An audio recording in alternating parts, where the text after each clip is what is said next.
that song that I was referring to, what's it called? Heart of Worship. Heart of Worship, yeah. The songwriter, if you have children ages 4 through the 2nd grade, if you would meet Miss Shelley right back over here by the door.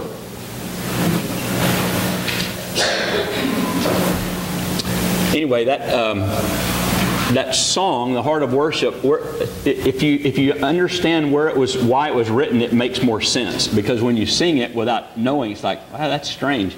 But what happened is the songwriter was in a church, and they talked together about how worship had become, even in a Spirit-filled church, that worship just became a ritual again. It just was something you were expected to do. And so they had a band, and they had a worship team, quote unquote, and they had all this stuff, and yet it had slipped back into, this is just something we're supposed to do. And, the musicians were awesome, and they should be. They should. I'm chasing a quick rabbit here. It's not enough to say, well, it's really not about the musicians. It is. We ought to be the best. We ought to be excellent in all we do. The musicians ought to practice, and they ought to do their very best. Anyway, that's another story. But so anyway, the pastor of that church challenged the entire church. And so what they did is they had, I forget how long it was, a week or a month, where there was no music at all. They stripped everything away that could possibly be a distraction at all. And it was just about worship. And so people began to learn to worship without music, without instruments, and to focus. And so the songwriter, who was the worship leader, that was his response when he wrote, "When the music fades and all is stripped away, I simply come, longing just to bring something that's of worth that will bless your heart. I bring you more than a song. For a song in itself is not what you require." I mean, isn't that incredible? And so next time we sing that was what was going on. That it's like, and so that was my prayer just now. It's like, God, would you strip away everything this preconceived thing that I think, we've got to do this, we've got to do this, we've got to do that, when really it's all about you, right? Because we sang that line, it's all about you. So anyway, that kind of got me going on that. Okay, I told Terry this morning, I go, well, this is another one of those days. I've been working, and then today I go, I can feel it changing. Anyway, so who knows what it's going to be? But it changed in a hurry. I got quite a bit to get to. I'm playing. What's wrong with y'all today? Kind of just this subdued whatever. Okay, if you're visiting, welcome. I'm so glad you're here. We are in the book of Exodus. We started back in January the 1st. We started in Genesis at the beginning, and we're rocking along at a breakneck speed. We're now in Exodus chapter 3. And so either Jesus is going to come back first, or I'll be long gone before we ever get through. But anyway. So if you're there, if you have it, turn to Exodus chapter 3, and let me just kind of catch you up to where we ended up last week, okay? So the children of Israel had been in bondage over 400 years to Egypt, to the Pharaoh, and they were slaves. And Egypt and the Pharaoh, they made the children of Israel bake bricks, and that was their job. And the Israelites were just these incredible builders, and they built all of this stuff while the taskmasters whipped them and beat them and starved them and all this. And so finally, God, in the course of time, God says, now is the time. And so Moses realizes one day what's going on, and he makes a choice. I can't be an Egyptian and an Israelite, and so I choose my people. And so he thinks, I've got to set them free. And so he kills an Egyptian thinking that that's going to do something. And he is found out, and so he runs, what we would think running. Actually, it was God taking him. But he runs away, and he spends the next umpteen years, actually 40 years, wandering in the wilderness. And that's where we finished last week, kind of, and where I want to pick up today. So Moses had this dream. There was this vision, this thing that burned inside of him, and it was the redemption of his people. But it didn't work out so well. That dream didn't work out so well when he took it in his own hands and killed the Egyptian, and now he's on the run. And so for 40 years, he has been on the backside of a desert, and basically his dream was dead. Because when he left, it was like, it's over, I've blown it. And there are some of us in this room that one day used to have a dream and a vision, and something burned in us, and we thought, that's a calling on my life. And yet something happened, and now here you sit, and here I sit, and there's disappointment, and there's hurt, and there's confusion, and there's anger, and there are all these questions. It's like, where did that, is it over? Is that dream dead? That's kind of what we're going to talk a little bit about today. So for all practical purposes, Moses gave up on his dream. And he resigned himself to the fact that, well, so I guess since that's over, this is how it's always going to be.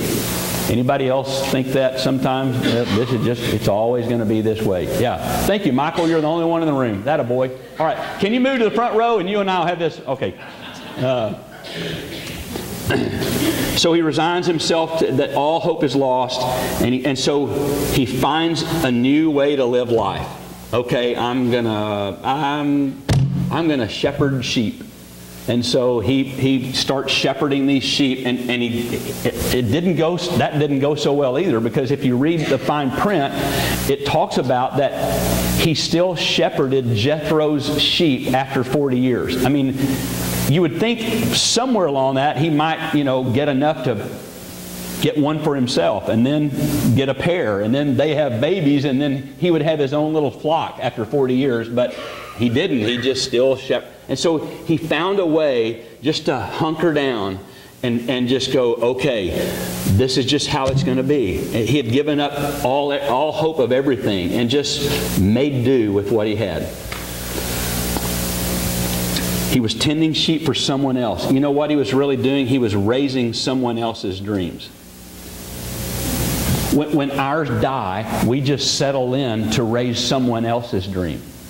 He was raising Jethro's dream of having sheep, a flock. But that could be whatever for you, where you raise somebody else's dream. And then one day he's minding his own business, and he's leading his sheep, and he's got his staff and all that, and he walks away. He'd probably walked a gazillion times, and he sees something unusual. And we talked about this last week, about how important it is that we always have our antenna up, looking for what God is up to. And so he sees this bush that's on fire, but it was not consumed. Meaning, it was this dry bush or whatever, and it should have just caught on fire and been out in 10 or 15 seconds, and yet it still burned and burned and burned and burned. So basically the story is, I'm putting this in a nutshell, is that God speaks from the bush and goes, he calls him by name, and then he goes, about that dream.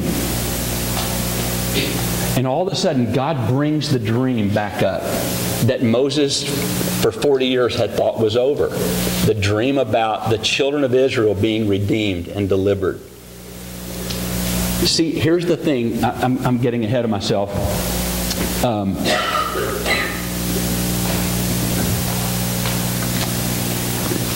Some people call it the death of a vision. That God gives us a vision, and then He walks us through where that vision has to die. And it's not really the vision that has to die, it's I have to die.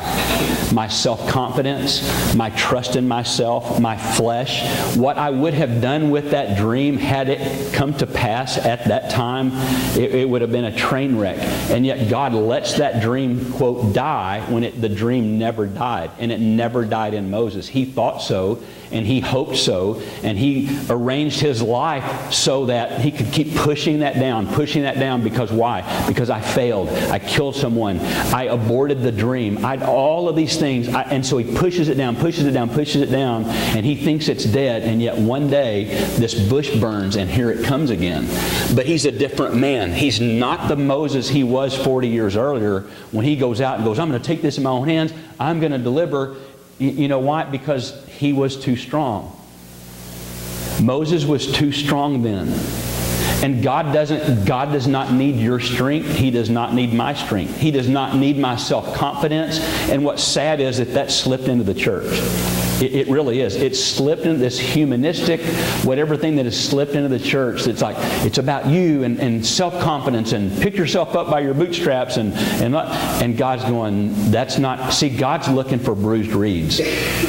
God's looking for smoldering wicks. That's what He uses. He doesn't use and for some reason it's like, well, I'm really on a rabbit here. We think, that's what we need. We need somebody that's rich in here. We need these strong leaders and these CEOs and these blah, blah, blah, blah, blah. Really? I mean, if we have those, awesome. But what God really needs are broken people. God uses broken people to accomplish Moses-sized stuff. And so Moses is broken now, and his strength is gone. And in fact, when we get there, I don't know if we'll get there today, but when he starts having this conversation with God, one of the first things Moses says is, "Who am I?" And God goes, "Now we can work." God brings us to the end of ourselves so that the dream can come back alive, so that now He can do it His way. Okay? So, he thinks the dream is over and it's just the beginning. So, I thought I would just share this. And you know this, but being that it's Pastor Appreciation, I want to remind you of. So, I had a dream. And we were pastoring in Texas, living that dream. And it was amazing. Unbelievable. Terry and I love the unchurched. That's what my heart beats for. And this little church, when I won't bore you with this long story, but this little church that I pastored was 20 people. And it was meeting in this little building that this family had borrowed some money to build this little tiny building. Well, there's the first clue. I go, oh, good grief, this family thinks they own the church. And so immediately I go, we're giving every dime that comes in here to paying that family back, so that the church doesn't belong to the family. And sure enough, I mean, we paid it off. And so it's like, okay, now we can be a church. And so over a course of 6 years, this 20 grew to close to 500. And it just exploded. I mean, we baptized in the river. We baptized in stock tanks. We baptized in ponds. We baptized in troughs. I remember baptizing a teenage boy in the middle of December, and there was ice everywhere, and he got saved and goes, I want to be baptized right now. And so we were out at this ranch where I had taught this Bible study, and we find this windmill where there's this tank, and so we just take them off and baptize. I mean, it's just like it was over and over and over. It's just awesome what God was doing. And then I'll leave out all the bloody mess, but then there was this incredible deep hurt. And I didn't run from God. It wasn't a running away, but it was kind of a Moses thing. It's like, it's over. It's really... And so there are these years that go by, and we as a family are like bleeding to death inside, going, who are we now? What just happened to us? And so we wander around, and we're wandering around, and every Sunday we go to this church, and I sit in the balcony, and I heave out of control crying. I'm crying, and I don't even know why I'm crying. But it's like that part of my life is gone. That hope is gone, and that dream, and I will never, ever be that again. Who am I now? And what am I doing trying to lead these people when this little family, and I'm a mess, and it's just all this stuff, and Terry's crying, the kids are crying, and it's just like, good. I mean, for years, these years go by. And I'm leaving out a bunch of the story, and so one day, Terry's in Sam's. We've moved to Nashville, and we're just, and like Moses, I go, well, since that's over, I'll just try to build I'll build a life apart from that dream now, because that's over and that will never be. And so, I got my head down, and my West Texas work ethic goes, you do what it takes. It's 70, 80 hours a week, and I'm just going hard to survive and to make a living. And so one day, Terry's at Sam's, and she's minding her own business, and she walks down an aisle, and a bush burns. Well, not really. She meets Alan Dixon. No, we had known Alan from, I was a youth pastor here back in the late 80s and early 90s, and she sees Alan on an aisle in Sam's, and they start talking, and Alan goes, "You think Bobby would fill in one Sunday?" "I don't know, I asked him." And so Terry asks, and I called Alan, and I go, "Yeah, I'll fill in one Sunday. I can do one Sunday." And so I fill in, and then... Yeah, what are you doing? Are you hiding from me, Brenda? Like, why did you fill in that Sunday? We wouldn't be here now. Okay. And so I fill in, and I think Joseph said, "How about next week? Can you fill in?" And I go, "Okay." And so I filled in, and it was like, "How about a month series?" You know, they're scrambling because they can't find another guy to preach, or they've run out of people or whatever. Or the buzz got around, all the guys that would come preach. "Don't preach there. Don't preach." Okay, never mind. So anyway, I do a month, and then the committee says, "Well, can you be the interim?" And so I'm the interim, and then after a while, this committee, who was just precious, came and said, "We think you're the guy." And so Terry and I began to fast and pray, because that's a decision you just don't take lightly. And we encouraged them to fast and pray. We got to really fast and pray, because this isn't a job. This is a life. And so here's my point. My point is that day in Sam, and Terry's minding her own business, and she walks by this burning bush, basically. To me, that's kind of like this here. So here are a couple more other quick burning bushes. So at that same church where we were, where I cried every Sunday, we would sit in the balcony by this family who are some of our dearest friends. And so we get there before them, and they live like 5 miles, and we're driving like forever to get there. And so we get there before them, and there's this guy there. He's sitting on the end of the aisle, and it's this gray, he's got it pulled back, his gray hair into a ponytail. And he's got this smile on his face, and just his countenance is just Jesus. I mean, you can tell this guy loves Jesus. And so he's sitting in our seat. I sound Baptist, don't I? "You're in my pew, dude. You're in my pew, you long gray-headed dude." Okay, so anyway, I introduced myself. I said, "I'm Bobby Price." "Hey, Bobby, I'm Dennis Welch." And so we have this conversation. I go, "What are you doing?" He said, "I'm from Texas." And I'm from Texas. Well, blah, blah, blah. And we start talking. And he said, "I'm a friend of," and he's a friend of my friend. And there's this bush burning at this pew at that church. And here's the bush. Because back when I was small, my mother was a very gifted writer, just phenomenal writer. But she would never really embrace it fully. She was a school teacher, but she should have been an author, just this brilliant writer, but she wouldn't take the risk. Let me parenthetically say this. So when my mom died at age 50, which now that I'm 55, I look back and go, golly, she was so young. I remember then, Terry and we hadn't been married real long. We were both around 20 years old, 21. And I remember thinking, wow, my mom died. And I mean, I knew 50 was young, but at 20, you don't know how really young that is. Anyway, but I stood at my mom's casket at the funeral home, and I'm holding Terry's hand, and I go, I will not die like this. I will not die wondering about this dream, wondering what would have happened, wondering what if. And so not long after that, we pack up Matthew and Luke, like this little, and Nate may have been a baby. Yeah, it was a baby. And so we just moved to Nashville because I'm a writer, and and so we get here, and this whole writing thing, and I've written some songs and other stuff, and then there's pain, and then there's heartache, and then there's rejection, and there's all this. It's like, okay, forget it. And yet there was these. I'm sorry to chase this rabbit. I've got you confused. But anyway, during this time, there would be people that would say to me, because I would write letters, or I would write this, and they go, golly, you need to write a book. There's something, you need to write that. And I just stuff it down. It's like I don't need any more rejection or whatever. And so back to Dennis Welch. So Dennis Welch, so we're talking, and he asked me what I did, and we talked a little. I said, what do you do? He said, I do PR for authors.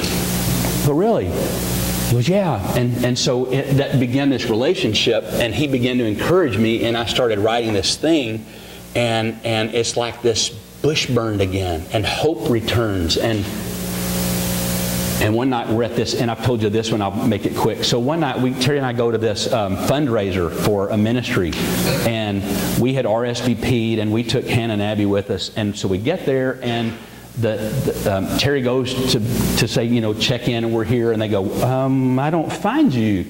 I see Hannah Price and Abby Price. Here you go. Here are your really nice name tags, and you. But we paid. It's like, well, somehow there's been a mess up. So here's your name tag.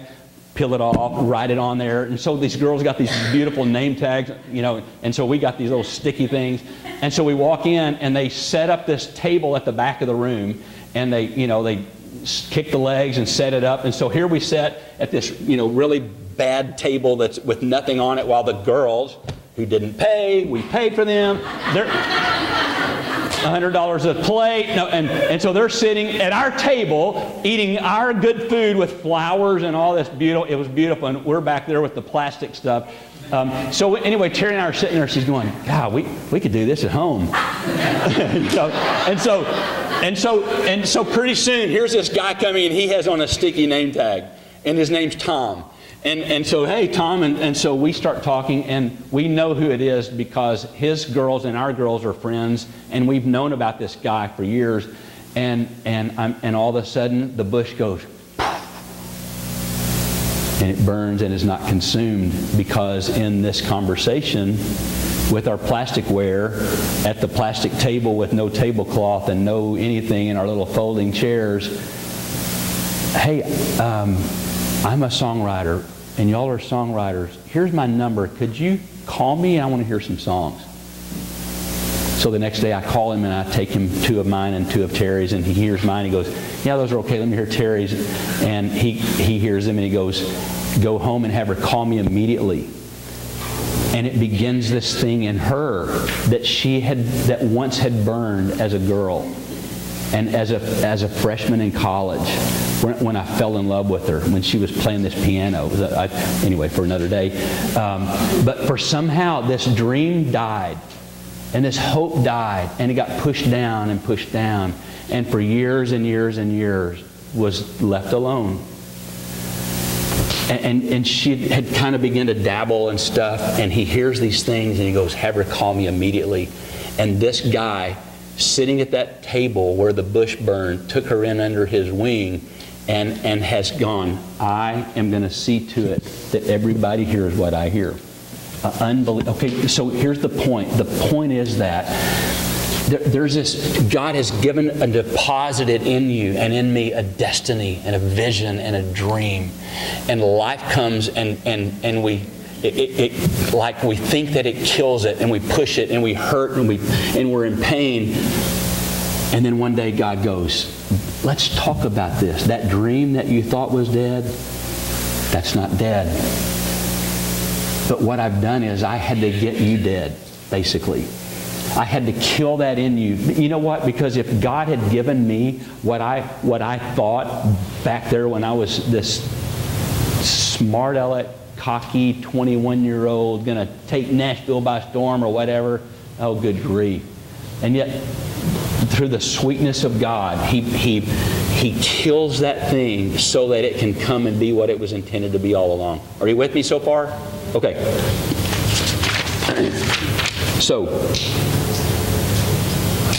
But here's what happens. Here's how this changed this morning.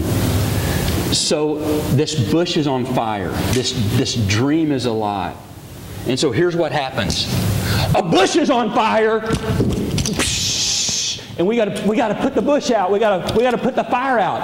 I'm too old. I'm too young.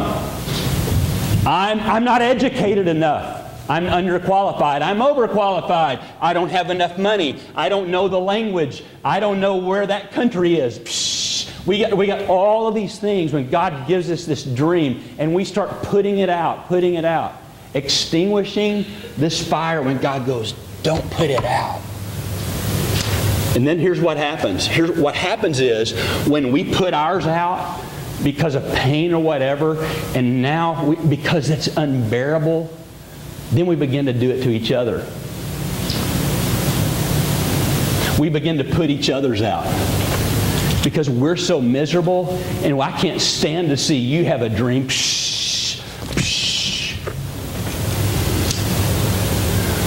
And we treat each other so horribly. And somebody comes along and we're miserable. And we see somebody else with a dream, and there's this, I'm all out of breath running around with this thing. Herschel, thanks for, I'm glad he found this one, because this morning I was going, where can I find one? And I found one in the kitchen that's like a monster. It's like this big. So I had it sitting here, I go, how am I going to do that? And so I go, Herschel, do you know what another one? And he comes back, he goes, it was right by your office, by the...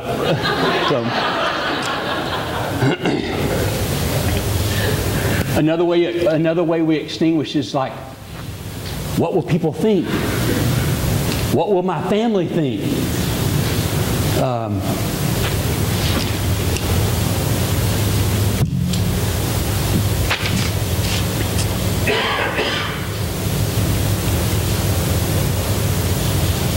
Let me show you a couple of scriptures just quickly. Turn to Matthew chapter 19. This is a tactic so I can catch my breath.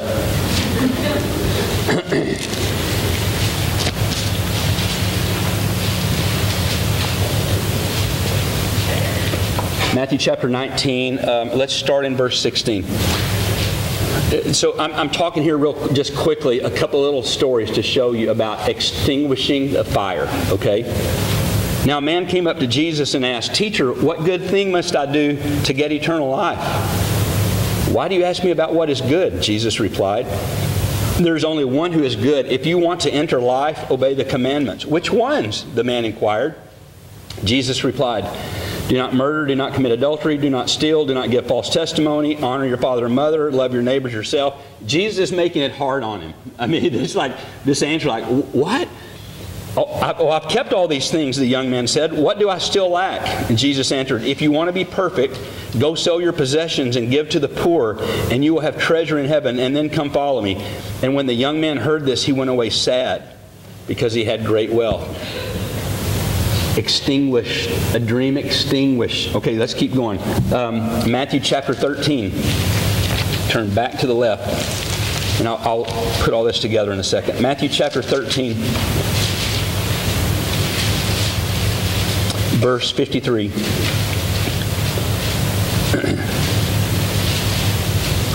When Jesus had finished these parables, he moved on from there, and coming to his hometown, he began teaching the people in their synagogue, and they were amazed. "Where did this man get this wisdom and these miraculous powers?" they asked.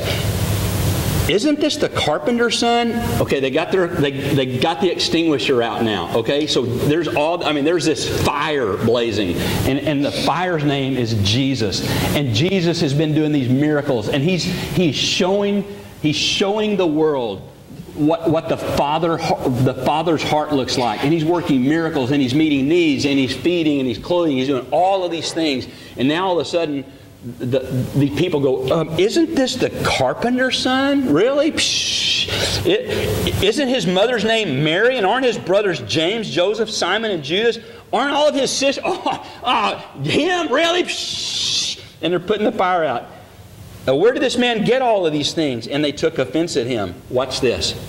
But Jesus said to them, "Only in his hometown and in his own house is a prophet without honor." Watch this. "And he did not do many miracles there because of their faith."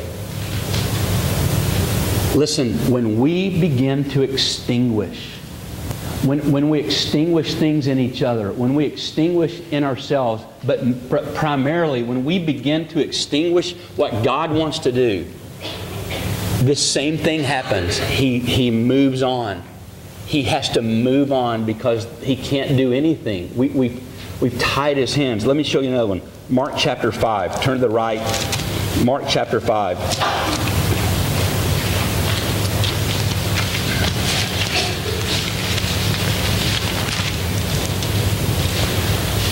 Starting in 21. This is a little lengthy passage, but stay with me. I'll read fast. When Jesus had again crossed over by boat to the other side of the lake, a large crowd gathered around him while he was by the lake. And then one of the synagogue rulers named Jairus came. And seeing Jesus, he fell at his feet and he pleaded earnestly with him, "My little daughter is dying. Please come and put your hands on her that she will be healed and live." So Jesus went with him. A large crowd followed and pressed around him, and a woman who was there who had been subject to bleeding for 12 years, she suffered a great deal under the care of many doctors and had spent all she had, yet instead of getting better, she grew worse. When she heard about Jesus, she came behind him in the crowd and touched his cloak because she thought, if I could just touch his clothes, I will be healed. And that's faith. Immediately her bleeding stopped and she felt in her body that she was freed from her suffering. At once, Jesus realized that power had gone out from him, and he turned around in the crowd and said, Who touched my clothes? You see the people crowding against you, his disciples answered, and yet you ask, who touched me? But Jesus kept looking around to see who had done it. And then the woman, knowing what had happened to her, came and fell at his feet, trembling with fear, told him the whole truth. And he said, "Daughter, your faith has healed you. Go in peace and be freed from your suffering." And while Jesus was still speaking, some men from the house of Jairus, okay, that's the story where he was on his way, right, before the woman touched him. So men from that house said, "Your daughter is dead. Okay, just stop. Don't bother him anymore." And ignoring what they said, Jesus told the synagogue, I love that, ignoring what they said. Aren't you glad he's ignored what you've said sometimes? God, I mean, I've said some things like, Jesus, thank you that you ignored what I said. Okay, that's another sermon. Don't be afraid, just believe. He did not let anyone follow him except Peter, James, and John, and the brother of James. That's interesting. That's another shock. I don't have time to chase that one. That's really interesting.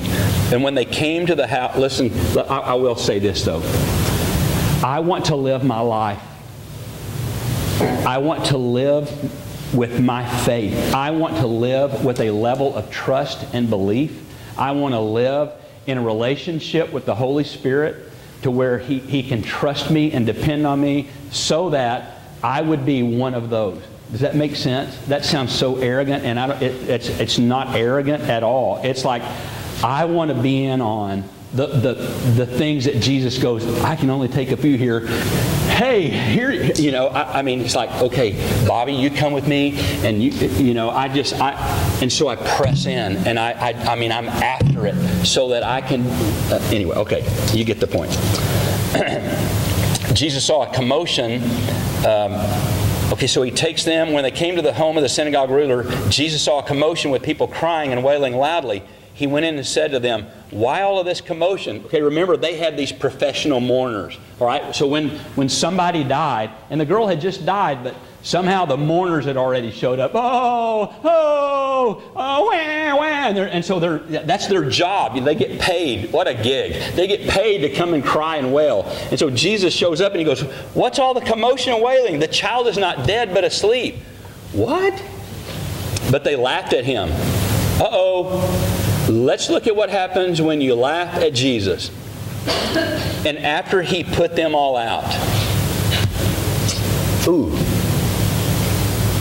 Listen, when a fire is burning and you start extinguishing, guess what happens? You get put out. And so he puts them all out. Let's keep going. And he took the child's father and mother and the disciples who were with him and went in where the child was. He took her by the hand and said to her, "Talitha cumi," is how I memorize it out of the King James, I think. Isn't that right, Joe?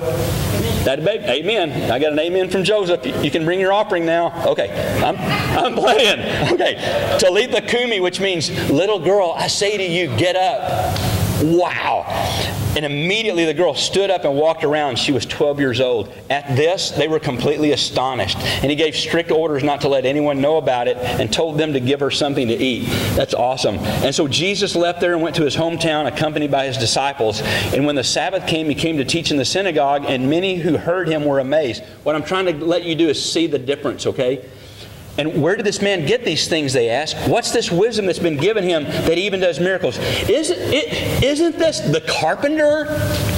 Isn't this Mary's son and Joseph, the brother of James, Joseph, Judas, and Simon? Aren't his sisters here with us? And they took offense. And Jesus said, only in his hometown. And he could not do many miracles there except lay his hands on a few sick people and heal them. And listen, when a fire burns, if you look in Scripture, fire is really it's a symbol of the presence of God. So that's the point here. And so when the presence of God shows up, you don't extinguish. But I don't understand. But wow, that's good. What are they going to say? Blah blah blah blah blah. And all of a sudden, when the fire goes and we extinguish somehow, it moves, and it only remains where there is faith. And so in your life, in my life, when I have a bush that burns, I have to pay attention. Okay.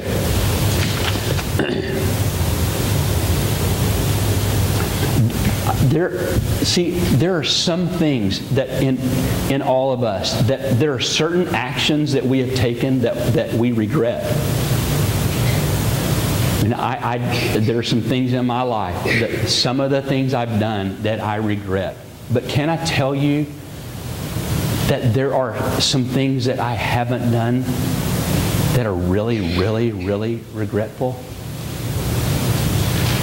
It's like instead of action regrets, it's inaction regrets. Not doing something that I should have done. And then this bitter aftertaste that will last the rest of your life because of bush burned. And you remember last week we talked about that. There was this bush that burned, and Moses, thank God, Moses just didn't walk on by. There was something about it, and he stopped and he looked, and a voice calls his name from out of the bush. Had he walked by that, I'm just dumb this way, but I see things